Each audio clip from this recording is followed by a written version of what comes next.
Good evening, and thank you everybody for attending this cybersecurity webinar organized by ASAPS in partnership with StickmanCyber. Last year at the annual meeting, Grant Stevens gave a talk about cybersecurity and how he was personally impacted by ransomware and how it impacted his practice and him personally. So after that, we've decided that our members should also be aware of what is the best in class with regards to cybersecurity, and we've partnered with StickmanCyber, and Ajay Unni is going to be speaking about this for the next 30 minutes or so, followed by a Q&A session. Ajay is a 30-year veteran in the IT industry and with a 15-year cybersecurity expertise. Ajay has seen the IT industry grow over the last 30 years, and along with the growth of the IT industry, he's also seen the growth in cyber crimes and the sophistication of these cyber criminals and their methods. He has a company that deals primarily with small to medium business enterprises with a few large corporations. He was actively involved with the Australian Cybersecurity Institute, which is a federal government institute, as well as an advisor to the New South Wales Cybersecurity team in 2020. So welcome, Ajay, and thanks for organizing this webinar. I'll let you run the show. Thank you. Naveen, thank you for inviting us, and welcome to all the members. I hope you get value out of today's session. I like my sessions to be interactive, so please note there is a control panel, the Zoom control panel, where there is a button called Q&A. So you could just click on that and post your questions. Some members, while they registered to this webinar, have already sent us some questions. So I'll do my best to respond to all those questions, plus any new questions which come through. So we have a packed session today, and I can see more people joining, so welcome. We've tried to keep it obviously at high level with some detail, so that you get some very clear insights on what the whole landscape is and also what steps you can take, right? So we'll go through these 4 areas.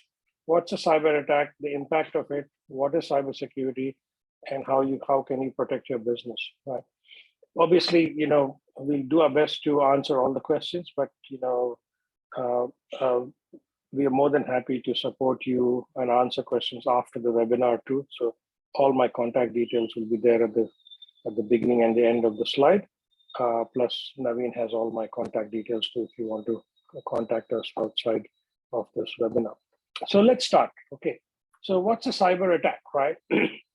So essentially, there are 2 types of attack vectors. So one is from the outside, and obviously one is from the inside, right? Outside ones are mainly, influenced by cyber criminals who are mainly after money, right? So it's a way of business for them, and what they essentially are trying to do is, attack customers and then, ask and try and gain money, either by holding you at ransom or infiltrating your systems, taking your data and then selling it in the black market. There are other 3 types in the outsiders, which are state-sponsored, hacktivists, and hobbyists. Hobbyists is the last in the list. This is what we hear, many years ago, a teenager from the garage is trying to hack somebody and so on and so forth. Hacktivists are people who are after Greenpeace and, other kinds of, they're trying to make a statement. State-sponsored is basically nations, investing money in hackers to hack other nations, right? And in that aspect, they can also ask those hackers to hack into different industries to bring down industries. Like we saw a massive attack across UK hospitals a couple of years ago to bring down the whole health system in the UK. From an insider's standpoint, negligence is one of the main causes. So, organizations who don't follow any security policies, or a disgruntled or a malicious staff member who has left the organization or is within the organization itself. And we've seen quite a few of these types of insider attacks also. So what are attackers trying to do? So obviously your business data, your infrastructure, your customer personal identifiable information, credit card information, emails and login credentials. In fact, we'll be going through a case study where the hackers gained access to an Excel file which had all the usernames and passwords of all email and their databases and bank account details, usernames and passwords.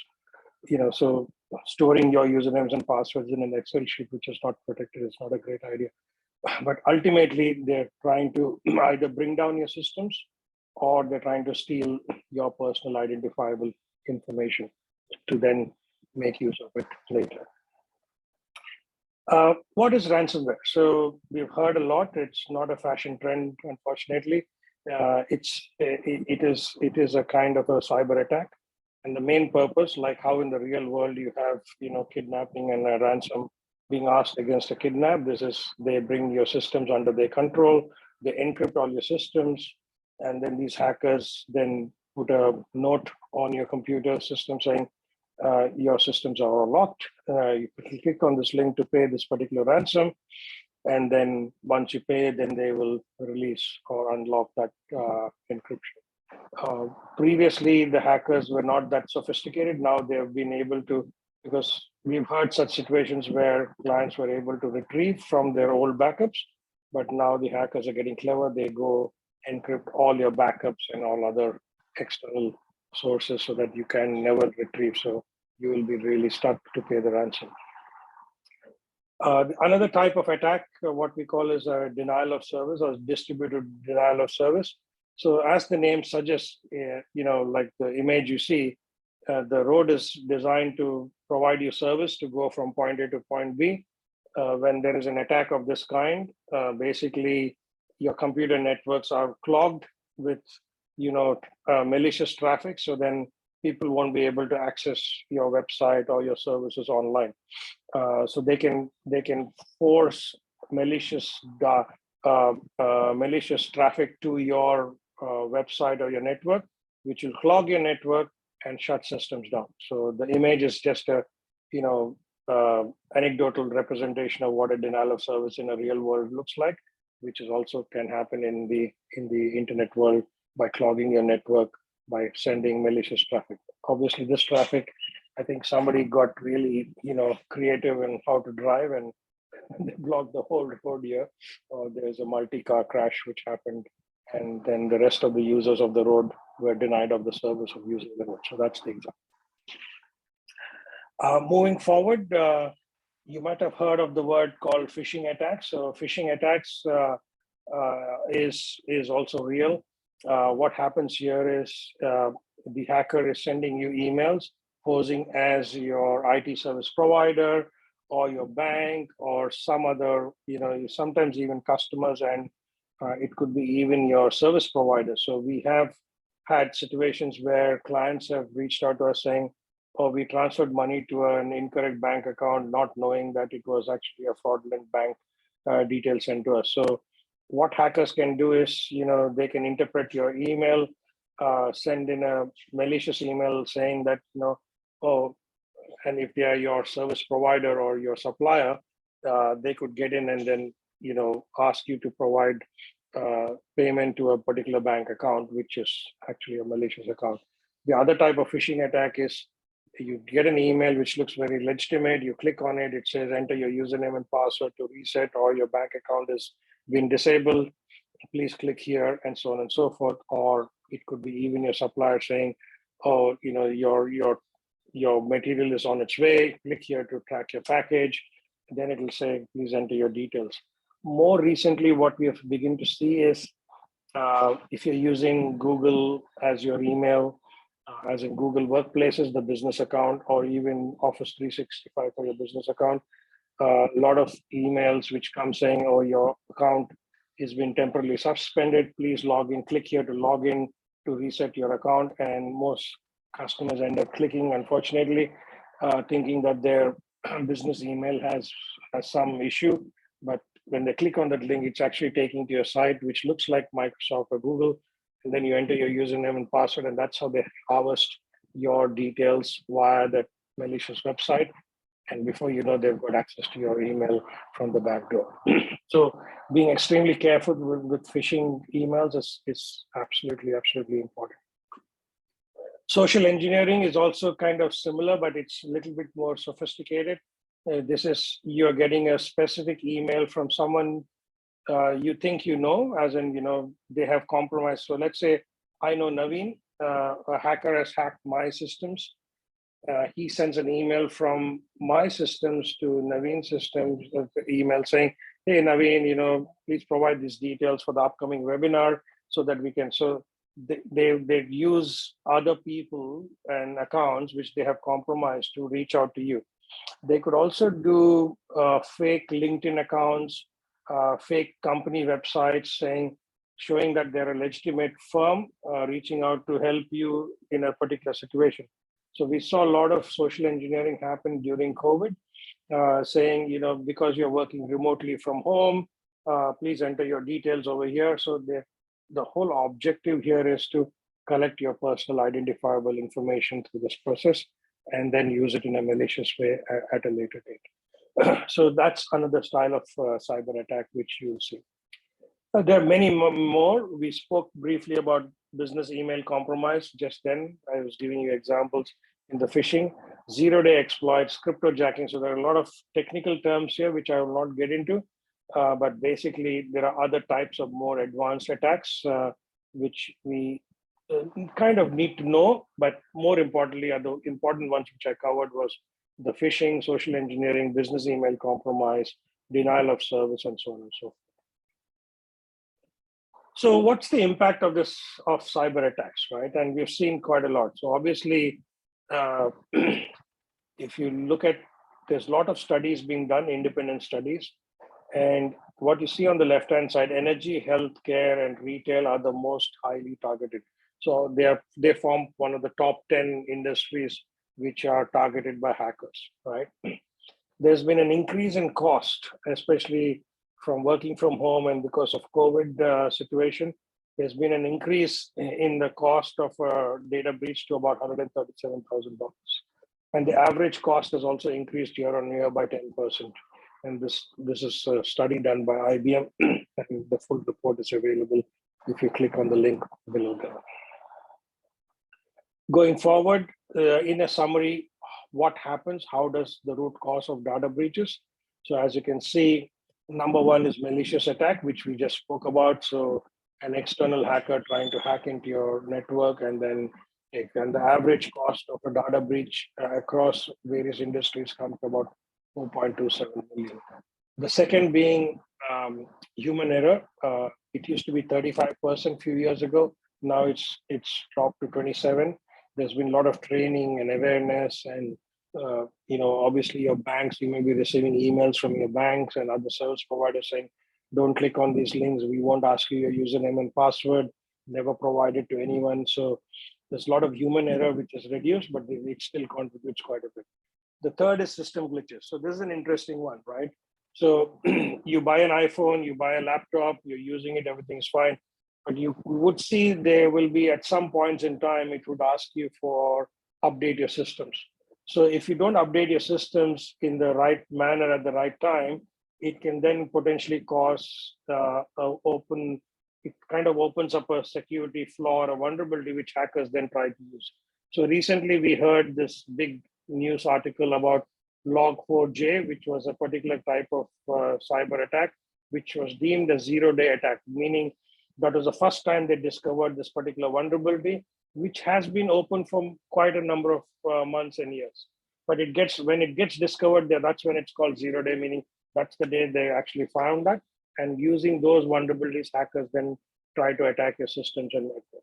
So these are the three main, and the percentages are defined as you can see on the screen. Moving forward, how do you put a number to a data breach? So, I know you all have, most of you have your own practices. So, and you may be storing customer data, and you may think, oh, I'm a small practice, but what does it matter really? How will it impact my business? But the most important thing is, obviously, if you have a ransomware attack, you could potentially, sorry, it's raining here, so I'm just going to close the window. It's getting a bit noisy. Thank you. So how do you put a number to a data breach? So we use this calculation. So you can look at all the different data breach reports, and it says if you are attacked and your customer data is lost, it roughly costs about $150 US per account loss. So let's say you lose about, let's say, 500 records of your customers, right? Each record is worth about $150 in terms of the cost of a post data breach. So it could be legal costs, it could be public relationships, fixing your systems, the cost. So all this put together, they articulated back to per record, right?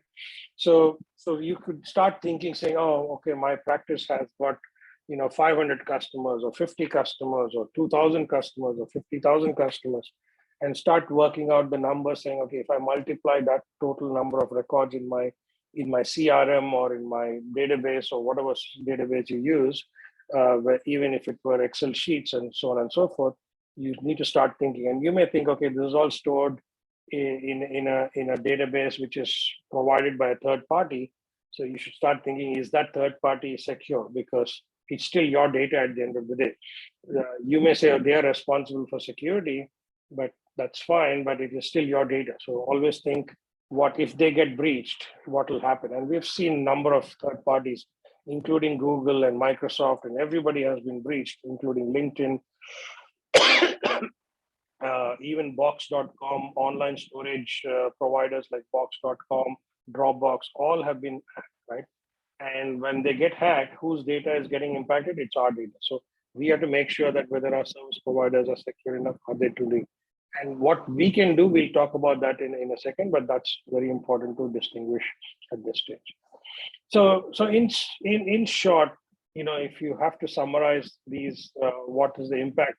Obviously, disable your entire systems until the company pays the attacker the ransom, which essentially means your business can get halted. That's one of the biggest risks we see, unfortunately, in 2020, 21, 22. 2022 prediction is we believe that the ransomware attacks are going to get more sophisticated. So keep a lookout. Obviously, our job as in StickmanCyber, we're trying to limit the impact and ensure that our customers don't get impacted, and also doing such webinars to educate about that, reducing that impact overall.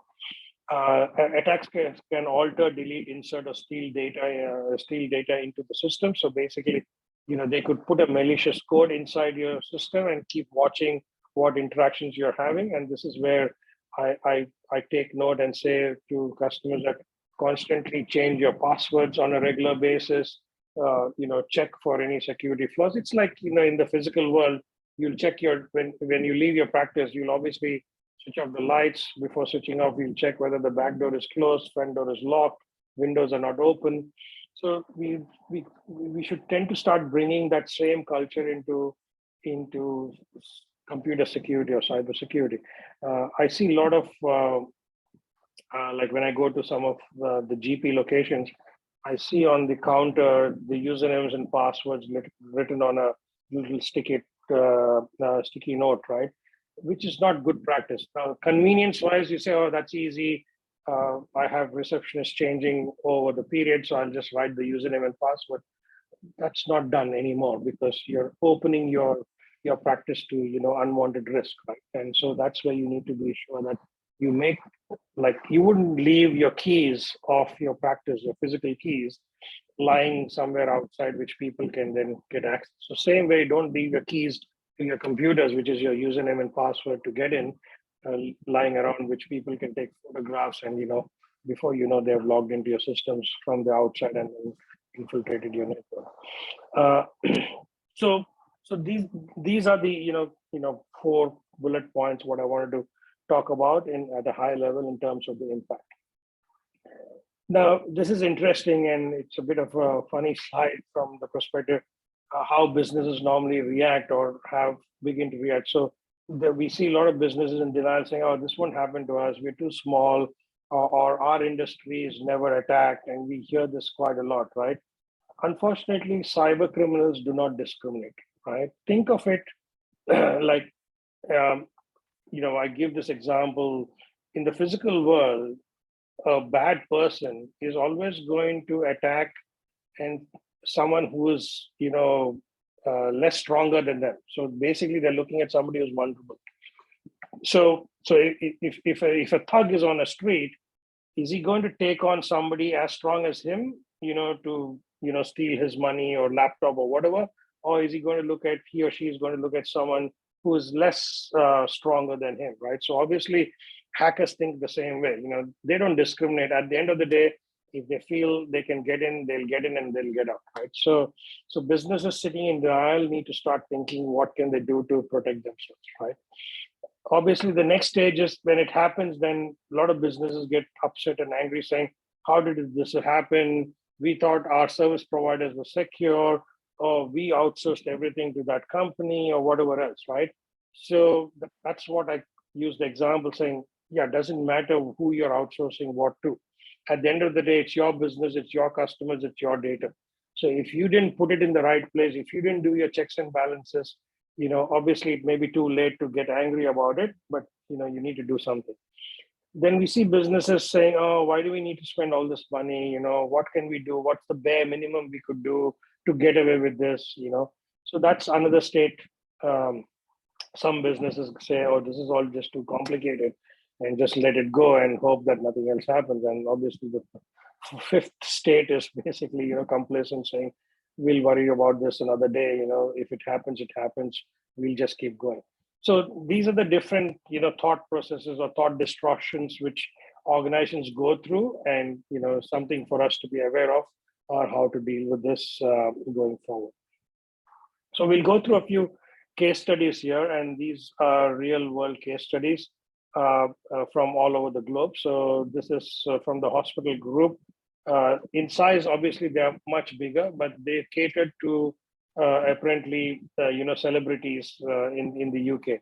So this hacker group called Revil, they attacked 11 clinics across the UK, and obviously threatened the business that they will put out very intimate and personal information, photographs, videos of their clients, right? Obviously that put the business under significant operational impact.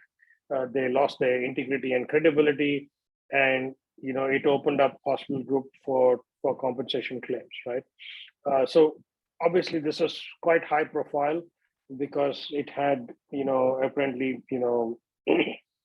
celebrities part of this particular hospital group. Right? Going forward, another cosmetic surgery, next motion, but this is in the industry, cosmetic surgery. They're a software provider. Obviously they were attacked again, and their AWS services was attacked. So invoices for treatment, outline of proposed treatment, video files, 360 degrees of body and face scans, everything was exposed. Next motion obviously claimed that they were 100% secure. They had all the regulatory aspects like GDPR, HIPAA, ISO. However, that unfortunately that was not the case. This is another distinction to bring. There are a lot of organizations who say, oh, I'll get myself ISO certified, GDPR certified. But what we say is certification doesn't lead to security. A good security practice will lead you to certification, right? So it's like, professional services, right? Just because an accountant has a degree doesn't mean, he's a good accountant. He has to, study the accounting practice, get the degree, do the practice to improve his experience to provide that service. So same way, you have to continuously improve your security posture, and then certification is the end outcome of a good security practice. Always please remember that. That will always help you distinguish between, oh, I'll just get a certification, or I'll get a company who's got a certificate, and that will give me the confidence. Great, but what are their security practices? Always going to be important to be distinguished. Let me know if I'm going too fast. Use the Q&A section to ask questions, or use the chat box option in the Zoom control panel if you want to ask any questions. This is a US plastic surgery clinic in May 2020. They had two such organizations were a victim of the Mace ransomware attack.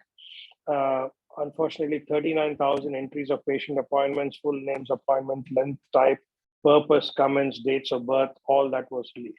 Patient contact information, social security numbers, passwords of the plastic surgeon's wireless merchant account, and QuickBooks also, and other corporate related information was leaked. So this is unfortunately very common, right? And this was a ransomware attack, and the impact was quite significant to these two organizations, unfortunately. And the last one we have is another plastic surgery and medical aesthetics in Maryland, which is exposed to protected patient information. This is because lack of policies and procedures, and they had significant reputational damage and also loss of customer information such as name, date of birth, and so on and so on. So I didn't want to bore you. There are many more case studies, but these were the four which we choose to share with you today. Obviously, there's a recording of this webinar going on. So after the event, you'll get the recording. If you need to have access to the actual PPT, let us know. We can send that to you too. So what is cybersecurity, right? Now, this is very important. So, at this stage, I pause and ask people to think, right? And there's two elements. There is cybersecurity and there is IT security. So, you need to start distinguishing between the two, because unfortunately today, everything is, kind of consolidated together in some organizations. And that's why you need to start splitting. So IT security are the people who are installing your antivirus, who are configuring your systems. Cyber are the people who are doing the checks and balances on the work has been done. So it's like the doer and checker distinction, right? So the whole practice of cybersecurity entails protecting systems, networks, and programs from digital attacks. That's the core purpose, right? So what does it entail? It entails obviously people, systems, and processes, right? So systems or technology for that matter. So we need to look at all three elements. It can't work. You can't just buy a tool and say, okay, this is the most, it's like buying a car saying, oh, this is the most safest car on the planet. It's got 15 airbags and it's got, double seat belts. And yeah, but you as the person and as the process of driving also needs to take cautionary measures to ensure that you don't run into an accident, right? So just by buying great technology doesn't automatically make you secure, right? And that's the unfortunate truth. You need to know how to use the technology. You need to know how to maintain it to protect yourself, right? Both from a people standpoint and a process standpoint. So some of the myths, right, when in the whole cybersecurity space, and this is something which we've seen across the board, right? So I have a third party, so they will manage everything. It's not my problem. They have to do it, right? Fine. To a degree, that's okay to think that way, right? Cyber threats only come from external sources, right? We have investigated in a lot of technology.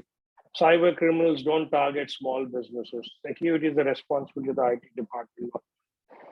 And one of the key things, what we have seen is, if you noticed, I don't know how many of you have experienced this, but something to reflect upon. Have you recently called your insurance provider and asked them to provide you with cyber insurance? Now, cyber insurance companies now perform kind of a very detailed check of your cybersecurity before they even give you a premium amount to be paid and whether they'll insure you or not. In fact, they have raised the bar on cyber insurance so high because the last 2 years they have paid out so many claims. Insurance companies are saying this is not sustainable. We have to take a stand here and ensure that we are only insuring people who are investing in security.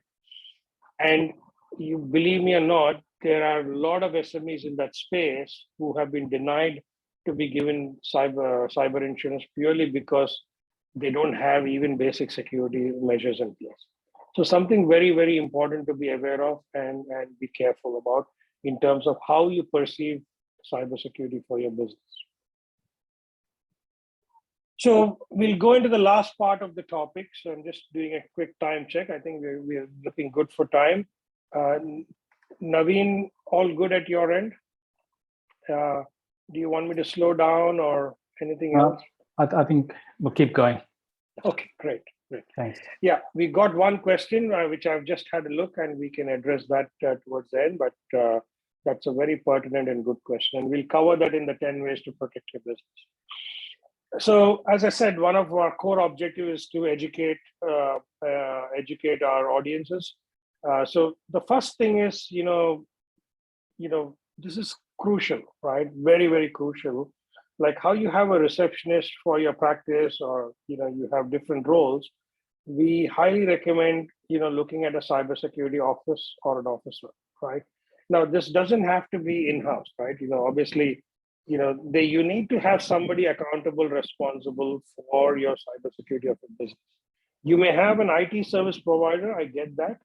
They can play that role to some extent, but if you don't have somebody checking over all your systems, processes, and people, you may lose, because most IT service providers are looking at the technology element, not the policies and procedures, and checking on the systems in terms of from an independent standpoint, right? And most of you being from the professional services industry, you understand the importance of that independence, peer review.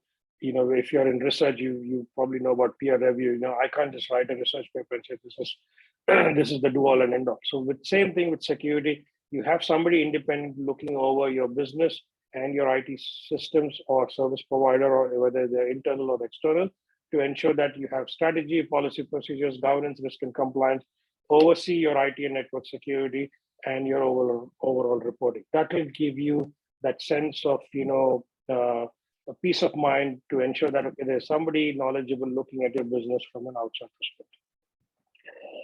Next thing is very important, being detective technologies. And I spent just before this webinar, I was in a presentation with a client saying, "Oh, why do we need this? We've got antivirus and we've got locks and encryption on the systems. Great. We've got two-factor authentication, for example.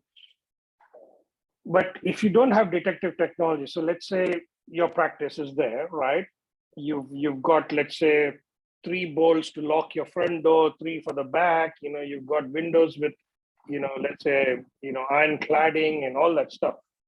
All right. And God forbid somebody has tried to cut through that and enter your practice, right? Let's say they were successful in doing that. So you had all the protection mechanisms, but what you lacked was detection. So there was, like most businesses and homes have something called back to base alarm systems, right? Which have sensor detectors to say if somebody is breaching your premises, then So same thing with IT. You can have all this protective technologies sitting around in your systems, but if you don't have detective technologies to detect any breach of that is where hackers are going to take advantage, right? Because their objective is to breach into your protection, but the detective technologies always sit apart from the protective technologies, and that's how breaching the detective technology is always much more harder.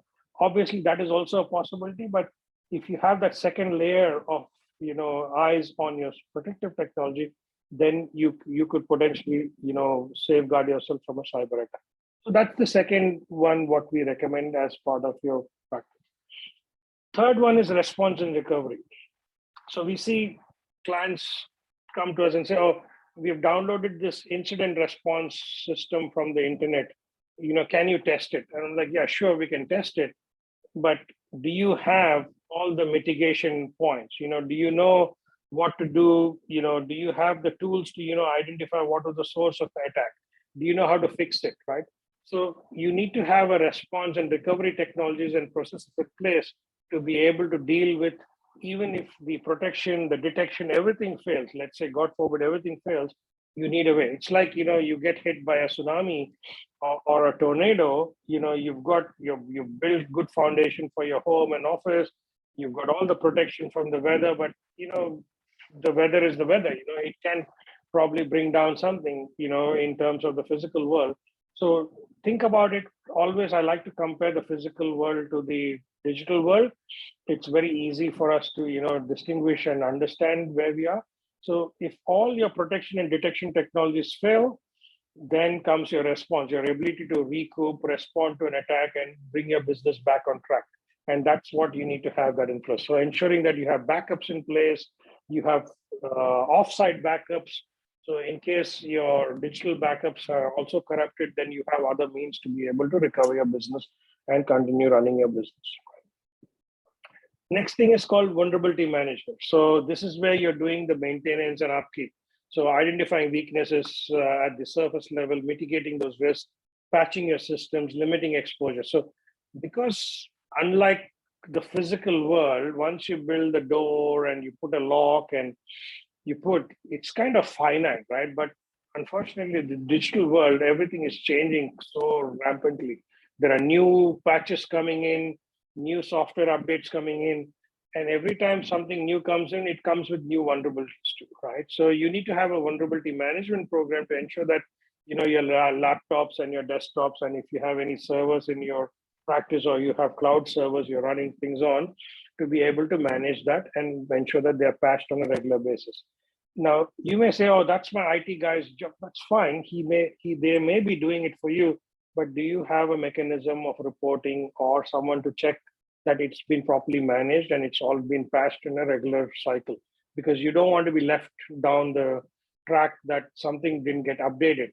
Like we see a lot of organizations when we go in and do an assessment that their antivirus has not been updated for 6 months because for some reason the IT provider has been trying to send the upgrade and it was not connecting or something else happened. Somebody switched it off on their local computer. There can be hundreds of reasons, right? We don't know what it is. But when you have a program in place, a management program, then you can check and say, okay, it's been done or not.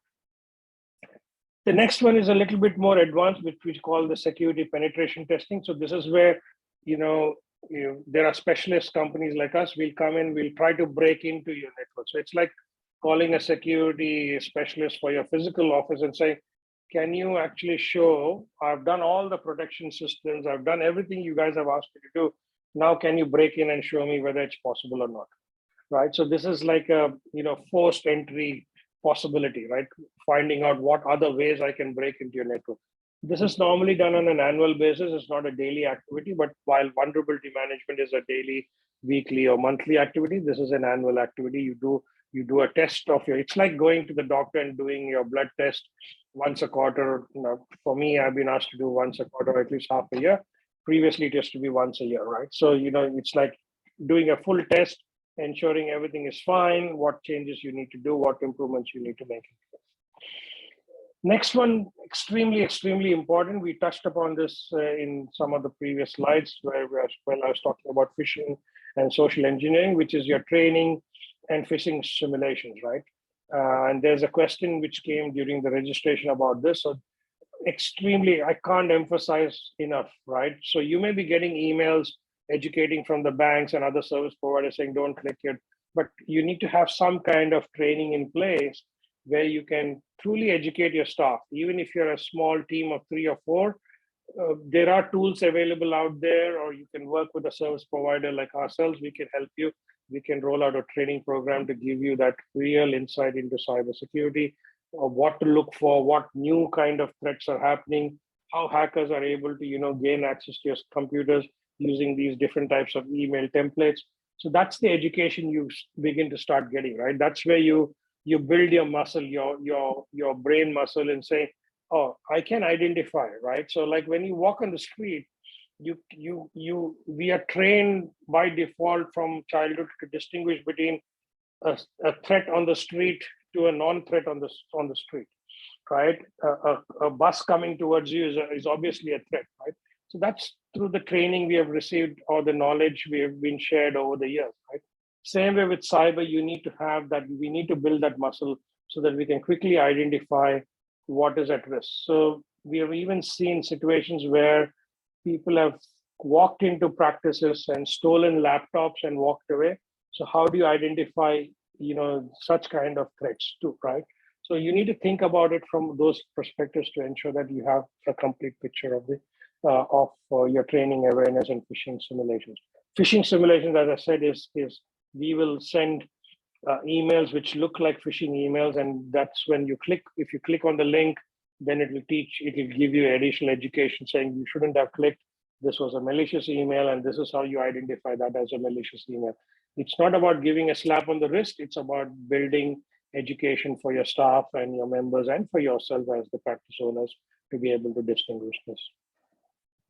The next being third and fourth party. So we touched upon this just recently in some of the few slides, saying I outsourced everything, so it's their problem. I don't care. I work with Microsoft, so they should, yeah, agree. But it's your data, right? At the end of the day, right? Have you checked what kind of controls you have for your Microsoft Office 365, right? So another great example I use is, and I am the victim in this story. We used to have this back-to-base alarm system at home, right? Really high quality. We had an external provider who managed it for us. If something went wrong, they would call, and I would be the last guy leaving the home, right? And I'd invariably forget to switch on the alarm system, right? And my wife would come back yelling at me saying, you again forgot, right? So one day I actually I put all the codes, left the home, came back, and my wife said, "Oh, great, you did that, but you left the back door open." So that's a side story just to say, how negligence can cause, luckily nobody got into our home, but that's a side story. But I can't blame the third party for not switching on, the alarm system at my end. So one of the questions which came was, "Oh, can we use two-factor authentication?" Yeah, absolutely. So Google has that, Microsoft has that, AWS has that. So you have two-factor, meaning you enter your username and password, and the second factor is an SMS which comes to you, or now there are apps which you can log in and it gives you a code, and you enter a second factor to gain access into your systems. So that code, that second factor, is something only you have access to. So even if the hacker has stolen your username and password, when they try to log in, they can't log in because the second factor is going to come on your mobile. Now, if they have to get access to the second factor, then they have to, make a duplicate of your mobile or hack your mobile. So that's a bit more difficult. So you're making the process a lot more difficult for the hacker. But the point here, what I'm trying to make in this slide is, you have to also think about your third and fourth party risk, right? Who are they? What kind of information are they storing? How are they managing your data? We see a lot of IT service providers using the same username and password across all their clients. So they may use, admin and password for admin and password to log into your practice, and then 10 other practices, they're using the same username and password. So you need to call them and say, "Show me your policy. What kind of security policies you have in place? How do you?" It's not about you learning and understanding, but at least ask the question, how are you managing my security, right? And that's where that cybersecurity officer's role plays, to ensure your third parties are also ensuring they maintain their own security while they're managing your IT systems. The eighth one is identity access management. This is extremely, again, important from a standpoint, again, if you think of the physical world, you may have 3 or 4 copies of your, practice keys to your practice, right?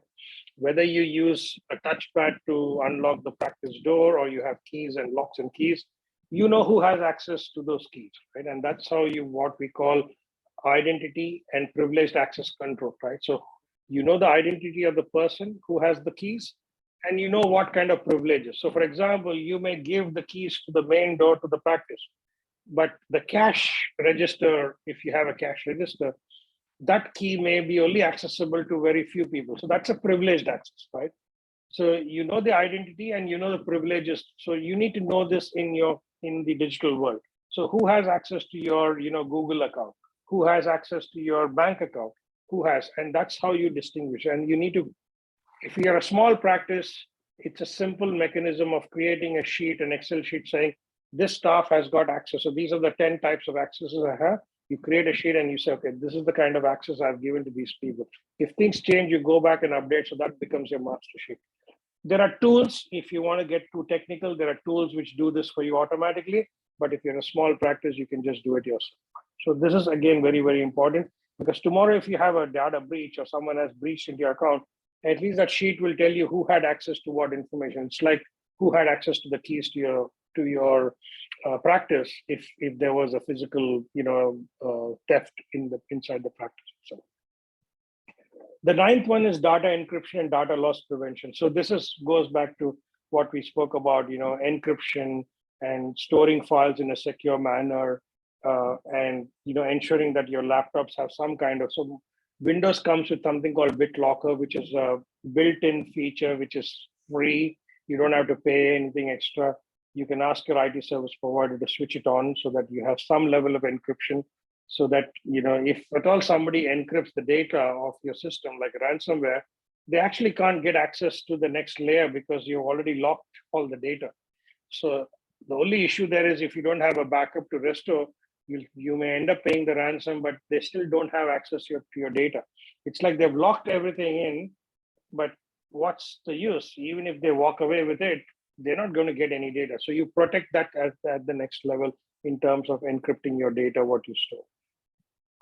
And lastly, we touched about insurance. So obviously, insurance comes in the last because you should have taken all these or most of these steps to protect your business to then claim and go and get some insurance in place, so that it's like the worst case scenario, right? I've done everything under the sun.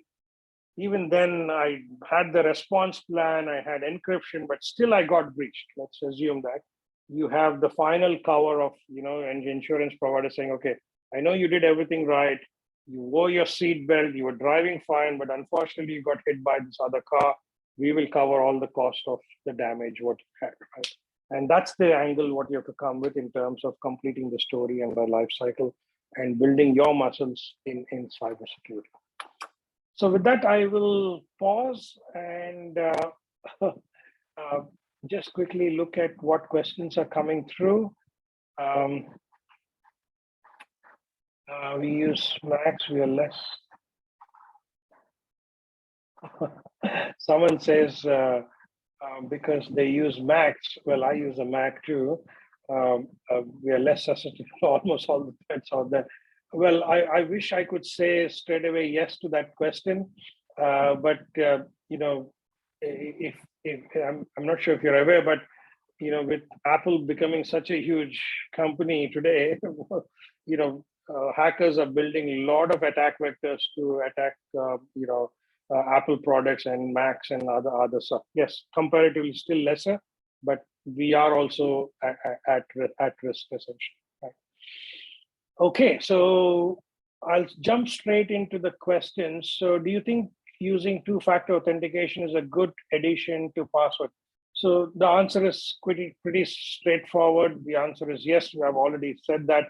So the second factor is an SMS or an app or an email which comes with a code which only you have access to.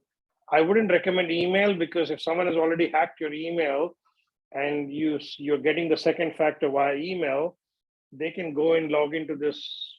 Let's say you have to log into not your email but some other website which says, okay, I've sent you an email with a code, but your email account itself is, so ensure that the second factor comes not in an email form, but some other form, right? If that makes sense, so that you have that segregation from email to some other form, which is an app or a text message, right? Cost is the biggest inhibitor. There's a real problem convincing people that security is more expensive when it is not protecting you. Okay, so if I understand the question correctly, what the question really means here is, it's difficult to convince people that security is more expensive when it is not protecting you because of the cost of security, right? Yeah. I would encourage you to think differently. It's like health, right? I have some people in my network who would smoke and drink endlessly till they have a heart attack and spend all that money, fixing themselves in surgery and other things, right? Same thing, we could wait for an unfortunate attack of cyber and not spend. And when we say cost, the point I ask most of my clients is, have you done your due diligence? Have you gone to 5 companies? Have you gone to individuals who can help you? But don't just write it off saying, oh, it's too expensive, so it's too difficult to. There are companies, like as Naveen said, our objective. Most cyber companies today want to work for the big end of town. We have chosen to work with the small end of town, and we've built various different service packages for different sizes of companies. I'm not saying, you come to us, we'd be happy to serve you, but do your due diligence before just writing it off based on cost. So that's my humble recommendation. Next one, let's just clear the screen here. Okay, we have a systems remote hosted. They have a backup of our whole system, and they have a second backup in a second separate physical location. Do you think there should be more than? I think from what I'm hearing here, you're basically saying you have your systems hosted remotely. There is a backup of the whole system, and they also have a second backup in a second separate physical location. That's awesome. So this basically, you have two layers of backups, right? And the third one, or the one is the main one.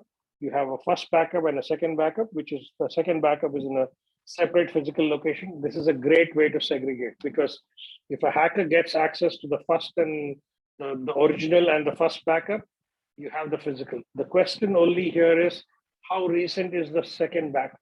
Right? If it's a week old or a month old and you get hacked today, is that good enough for you to get your business back on track? So always think that the restore time.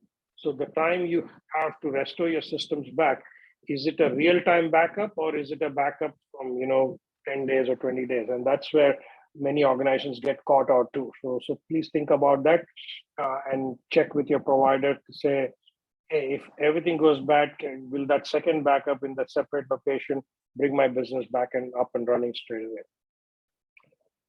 What cyber insurance providers do you recommend? Okay, so I can't so we don't work with any specific cyber insurance provider. We used to use Chubb, which I can say openly. Now we've started using Sura. Chubb actually decided to stop doing cyber for certain industries. We were unfortunately one of them. We were with them for about 10 years, but they paid out a lot of claims apparently last year. So that division they have transformed and done, I don't know what they've done with. But then we have moved with a company called Sura here in Australia. They seem to be doing fine. We've just finished a year with them, but I can't recommend anyone other than share who we are using. But please do shop around and find out. And if you still can't find, I can put you in touch with our insurance broker who can find somebody for you if that helps. Okay, that's done. So we got this next question. Most of us have small practices. What sort of cost does doing all this? Okay, all right. So yeah, so I wish I had an answer, but I can tell you an investment of, let's say, between $500 to $3,000 a month, depending upon size of the business, is something what you should be prepared for, right? Maybe not all of what I have shown, but most of it. Obviously, the higher end, the 3,000 will give you access to more services. In fact, at Stickman, we have something called a StickmanCyber unlimited protection, which means we give you unlimited access to all our services. And it obviously the cost varies from size and complexity of the business. Again, I didn't want to use this platform to do any services pitches, but happy to take this offline and give you some guidance specifically for your practice or a group of practices. However you want to do it, we can work something out and help out in a way which is working. But I would imagine if you were to outsource most of it or all of it, as you said, it would cost in the range of $500 a month onwards. That's the starting point which comes to my mind without knowing.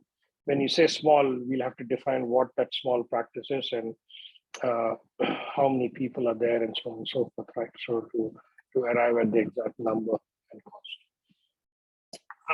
What I'll do now, I'll go to the Q&A questions which came in the beginning while the individuals registered to the webinar. So this question is interesting. Is it legal for your insurers to pay a ransom? Now, the shadow minister, the federal shadow minister, has put a bill out there to make paying ransom illegal, right? So they've made it's not passed in the parliament. So currently we don't have a law for it, right? I think most insurers don't give this information out because it jeopardizes their claim systems. But the answer is it goes back to the insurer's discretion, whether the ransom will be paid or not, right? You should also now check, because last year there's been a big revamp to the whole policy document, like how travel policy documents have changed significantly. If people have not noticed, before, if you missed a flight and you fell sick, they would cover you for your hospital and, accommodation and car and whatnot. Since COVID has happened, a lot of that has changed, right? Even your credit card provider, when you buy tickets using a credit card, it says, oh, you get free travel insurance as part of this. I have seen some of the documents which have come to me for my personal cards and other travel. The insurance policies have changed significantly because they have brought in COVID as a reason. You can't just use COVID saying, oh, because of COVID, now give me a refund, right? So same thing with cyber. Check your insurance provider, whether they will pay out the ransom. They may have a limit. Some may have a limit. Some may say it is discretionary. You will have to work with them one-on-one. How are we for time? So we're just on 7 o'clock. Naveen, keep going. Just finish. I think there's 7 or 8 more questions. Those are good questions. So that's fine. Yeah, I'll keep going. No issues. What are best practices for photo storage and sharing email of theater lists, right? So, and there's the second question there. Current Australian laws regarding digital communication with patient records. So the Australian privacy principles establish a framework that facilitates an open relationship between health service providers and their patients, where the provider and patient can reach a shared understanding of how patient health information, including contract details, will be used and disclosed. So basically, if you go to the Australian Privacy Principles website, they have provided a framework for health service providers. Right now, best practice for anything you store, which you deem and believe is sensitive in nature, again, go back to your physical world, right? If you are transporting a very expensive, diamond necklace, you would protect it. You will have the locks and keys. So same way, if your customer data is precious, you encrypt it. You add a password to it so that when they receive the email, they're just not double clicking and opening it up, right? There is a password sent separately via text message, so then they can use it. So these are basic things which we can think and do, right?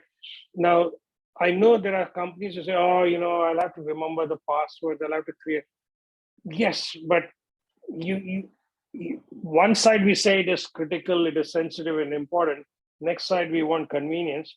You could use password vaults, to store all your passwords and protect them.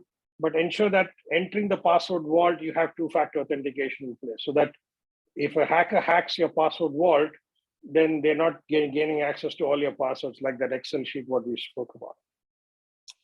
Next question is, what is the impacts to the practice? So we covered that in slide number 16. So feel free to go back and have a look, the impacts. And we also covered 4 case studies of what the impacts. So basically, the biggest impact to small to medium businesses is, if a hacker gains access, even if you don't store celebrity photographs or you don't service celebrity clients, what is the first thing the hacker going to do? If he can encrypt your database or your systems and your computer, lock it down and put a ransom claim to it, that is what is return on investment for the hacker, right? So always remember that is the worst scenario you can be in. And we have seen scenarios where the ransom wasn't paid and they have just deleted all the data, just completely wiped out the whole network and walked away. So do you want to risk it to that level is the question, but that is the one of the severe impacts. Obviously, the other impacts, what we discussed was loss of data and so on. Next, is it safe to share medical records via email or other avenues electronically? So I can't speak on the second part, other avenues, but as I said, if you're sending sensitive information via email, please protect it with a password at least, right? That itself is a form of encryption when you are encrypting it the password. And the password should not have the patient's name and date of birth and stuff like that. You don't use the obvious thing. So you'll have to use a password generator to create a complex password and send that password as a text message to that to your patient, so that when they receive the email, they'll have to use the text message and then type in that complex password to gain access. However, email is not the best way to send and receive sensitive information, but that is something for you to be present about the fact that if you have no other choice, please make sure you encrypt it. Obviously, the other avenues are you can have a secure file storage where you download, and now Dropbox and Box.com have premium packages where you can store stuff, everything electronically.